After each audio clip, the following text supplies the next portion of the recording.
What's up, guys? It's Leo the Kind here, and I'm back with some new content for y'all. So this week we're going to be doing the new episode of our production series, Sound Design. Today's going to be about reverb and how I use reverb in the studio in different ways to maybe spice up your productions. I'm going to be highlighting the plugin Toraverb by D16 Audio Group. I love them, can't you tell? Hopefully this gives you better insight on how I use reverb and how you can implement reverb in your production. So some of you guys reached out to me and told me that you liked last week's episode. I hope that reverb lives up to the standard. So yeah, let's get into it. Boom. I'm not sure what the exact definition of reverb is.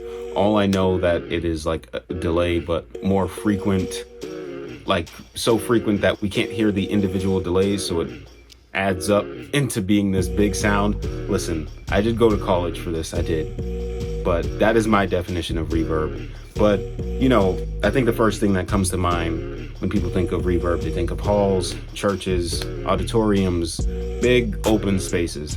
And I feel like adding this effect to your records is an art. There's so many different kind of reverbs that it's really all down to taste. So today I'm gonna walk you through how I use reverb in a studio, and hopefully you can pick up on some things that will help your production. So yeah, let's get to it. Today is reverb. So let's get something started here. I'm going to, I don't know. I'm just gonna get a sound to play with. So I'll pick this CS80 and I'll lay some keys down.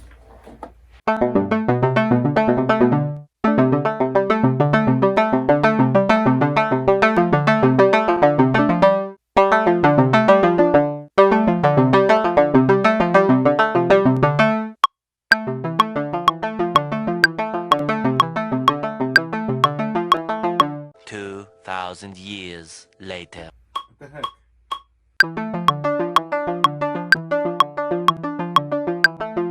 We got something.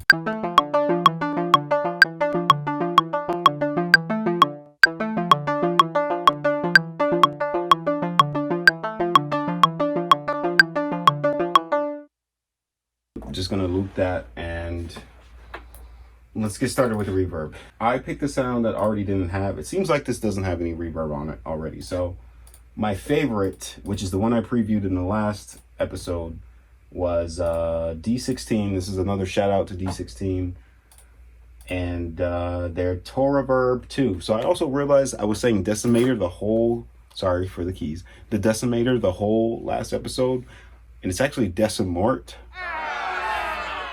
Anyway, this is Toraverb 2. So right away, I haven't done anything. It's initialized. I'm gonna play you the sound one more time and I'll play it with it on. So this is with it off. All right, Toraverb on.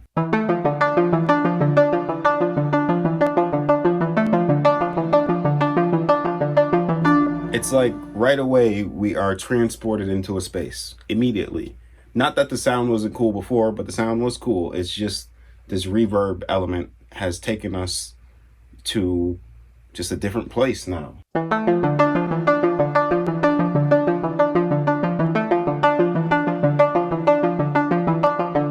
We're just gonna keep using reverb to our advantage here. So let's keep going.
And so now that we have these two, I'm gonna throw another reverb on it, same verb, and we're gonna use a different one this time.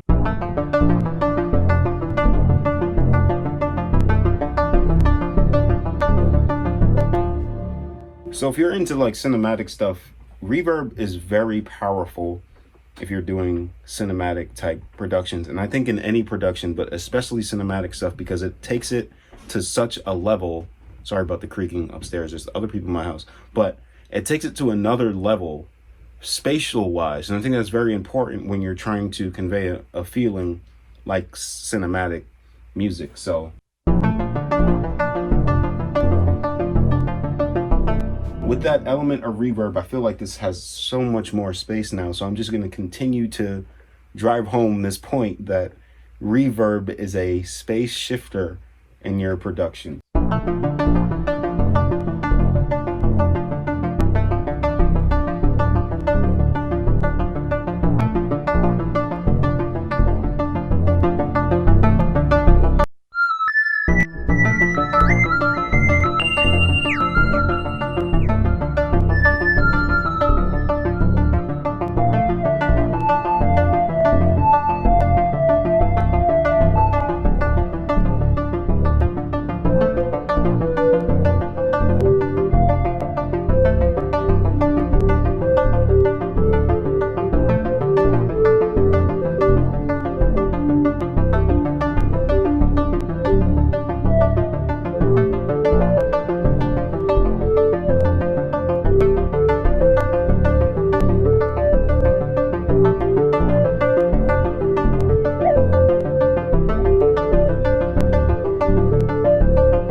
So something else I like to do too when I'm picking out which kind of reverb I want, this is more so when I know a better idea, when I have a better idea of what feeling I'm going for. Reverb is good for drowning out an annoying sound or a sound that has a lot of resonance, I think, at least for me. So this sound is cool, but I want to drown it out even further, so it's more like it's a felt sound. Reverb is good for that. Like, I know it sounds weird, it's a felt sound, but you're not necessarily hearing it. I mean, you are, but you're feeling it more. And I think when you drown out a sound with reverb, that's what happens. So let's see.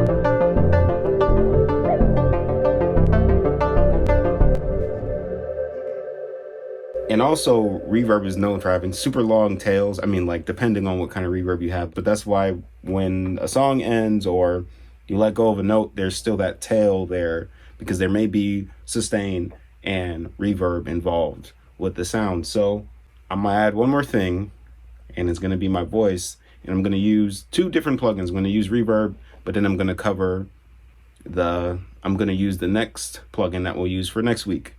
So here we go.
yeah, so that was Reverb. I hope you guys enjoyed today's lesson with the Toraverb 2. Shout out to D16 Audio Group again.